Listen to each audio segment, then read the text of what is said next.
So this is the Our Progress forecast for who wins the presidency. In terms of their probability profile, rather, they have Joe winning at 86.1% chance of winning against Donald Trump's 13.9% chance of winning.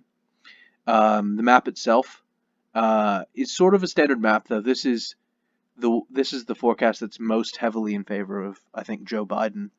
You can see that when you remove the toss-up states and you allocate them, they have Joe winning 351 of the votes to Donald Trump's 187. But when you include the toss-up states, they still have Joe at 289 against Donald Trump's 125. And in terms of the popular vote, they have Joe winning 72 million votes against Donald Trump's 62 million votes, and 5 million, I guess, is toss-up. And even if you were to add that 5 million all entirely to Donald Trump's vote, you would have 72 against 67. But as it stands, Joe wins 51.9% of the popular vote according to this model, and Donald Trump wins 44.6% of the popular vote. And then they have an interesting graph down there in terms of how the race changes over time. And this is the point at which Bernie Sanders dropped out of the primary. You could see here that essentially Biden's odds were better than Trump's odds right up until this point. Bernie Sanders then drops out, and Joe Biden becomes the presumptive nominee. And Joe Biden's odds immediately start climbing, but albeit very slowly, moving up toward sort of an 80% chance of winning over here by July 2020. And then he's at the point at which he selects his running mate, Kamala Harris. You can see that trend has just continued, and Trump's odds are declining as Biden's are sort of gaining, and that's up to the current date.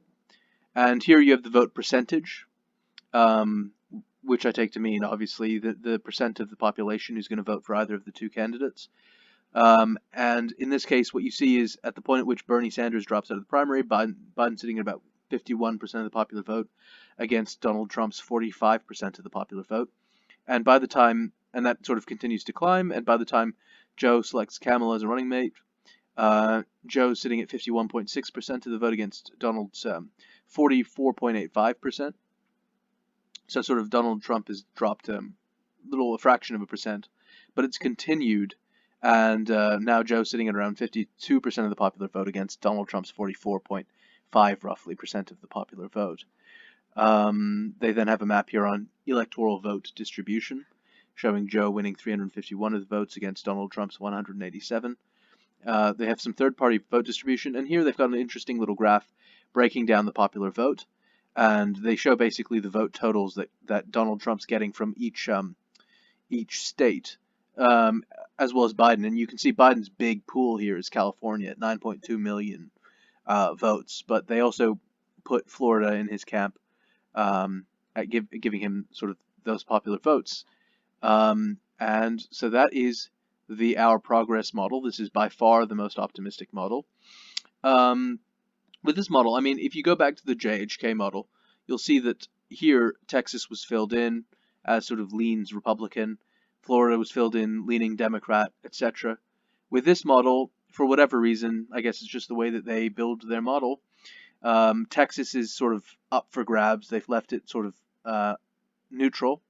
Florida, again, they've left neutral, though again, Florida is leaning Biden according to them, and Texas is leaning Republican, but for whatever reason, they haven't yet filled that in. The Rust Belt states, I think, are very similar to the JHK forecast, where it sort of shows them leaning toward Biden, with Illinois very strongly toward Biden. Biden's, of course, from Pennsylvania. So the reason he was selected really was to be able to win back these key Rust Belt states.